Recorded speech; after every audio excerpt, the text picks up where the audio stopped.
Navsanket news, अचूक आणि निर्भीड बातमीचा नवसंकेत। चोकाकमध्ये जखुबाई देवी यात्रा जल्लोषात, बँजो, ढोल ताशा व हलगीच्या तालावर गुलाल उधळत पालखी मिरवणूक। चोकाक तालुका हातकणंगले येथील श्री ग्रामदैवत जखुबाई देवी मंदिरात जखुबाई देवीची यात्रा मोठ्या भक्तिभावात साजरी करण्यात आली।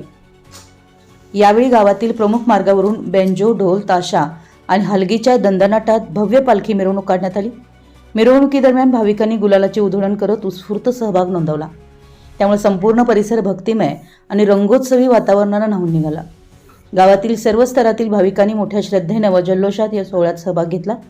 पारंपरिक वाद्यांच्या तालावर आणि जयघोषात पालखी मिरवणूक अत्यंत उत्साहात पार पडली। यात्रेनिमित्त गावात भक्ती, उत्साह आणि एकोप्याचे सुंदर दर्शन घडलं। या पालखी सोहळ्यास गाव कामगार पाटील, राजू पाटील, महावीर सोसायटीचे चेअरमन मनोहर पाटील, अविनाश बनगे, सुनील चोकाक्कर, प्रवीण माळी, महावीर पाटील, पोलीस पाटील, सचिन कुंभार, राजू ननवरे, प्रसाद भोपळे, अखिल चव्हाण, दादम बुकसेटे, पीके पाटील, विकास चव्हाण, मदन चोकाक्कर आदी मान्यवर उपस्थित होते। आपल्या परिसरातील महत्त्वाच्या बातम्या पाहण्यासाठी आमच्या नवसंकेत न्यूज चॅनलला YouTube वर सबस्क्राइब करा आणि बेल आयकॉन प्रेस करा। विशेष म्हणजे दुपारी दिलेले